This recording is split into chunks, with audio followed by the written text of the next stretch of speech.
एक ऋषी आपल्याकडे येणाऱ्या प्रत्येकाचे शंका निरसन करत असत, समस्येतून उपाय सांगत असत. त्यांच्याकडे आलेला कोणीही विनमुख होऊन परतत नसे. त्यामुळे प्रत्येक जण आपल्या दुःखाची उकल करण्यासाठी त्या ऋषींकडे येत असे. एक दिवस एक व्यक्ती एक प्रश्न घेऊन त्या ऋषींच्या भेटीस आला. ऋषींच्या नुसत्या दर्शनाने त्या व्यक्तीचे मन शांत झाले.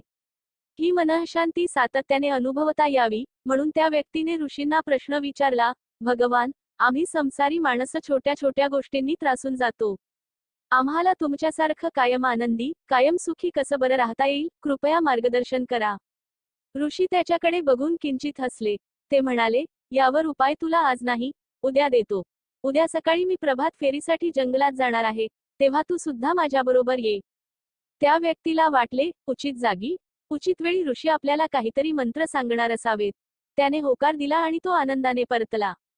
दुसऱ्या दिवशी सकाळी ठरलेल्या वेळी ऋषी फेरफटका मारायला निघाले. तेव्हा ती व्यक्ती वेळेआधीच हजर झाली आणि ऋषी सोबत चालू लागली. ऋषी शांतपणे चालत होते. व्यक्तीच्या मनात चलबिचल सुरू होती. ऋषी तो मंत्र कधी देतील याची त्याला उत्सुकता लागली होती. तेव्हा ऋषींनी वाटेत पडलेला एक जड दगड उचलला आणि काही न बोलता त्या व्यक्तीच्या हाती दिला. त्यानेही तो निमूटपणे हातात घेतला.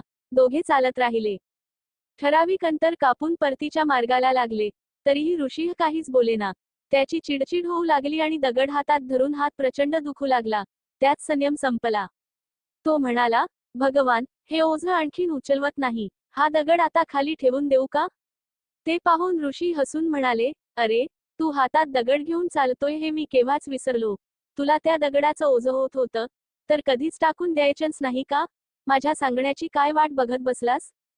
पण भगवान, तुमच्या आज्ञेशिवाय मी खाली कसा ठेवणार होतो, असे म्हणत तो मनुष्य हतबल झाला. त्यावर ऋषी त्याच्याकडे बघत म्हणाले, अरे पण यामुळे वेदना तर तुलाच सहन कराव्या लागल्या ना. हेच तुझ्या प्रश्नाचं उत्तर आहे. आपण आयुष्यभर अनेक विषयांचं ओझं अकारण वाहत राहतो. त्याचा त्रास आपल्यालाच होतो. आपल्याला होणाऱ्या त्रासाची दुसऱ्याला कल्पनाही नसते. त्याच्या सांगण्याची वाट पाहत न बसता हे ओझं लवकरात लवकर टाकून देण्याची कला आत्मसात कर. मग बघ, आयुष्यभर सुखी होशील आणि आनंदीही. तात्पर्य, एखाद्याच्या बोलण्याचा, वागण्याचा आपण इतका त्रास करून घेतो, मनाला लावून घेतो, परंतु ज्याच्यामुळे आपल्याला त्रास झाला, त्याच्या हे कधीच लक्षात येत नसतं. मग आपण तरी त्रास का करून घ्यायचा? कोणाकोणाचा त्रास करून घ्यायचा?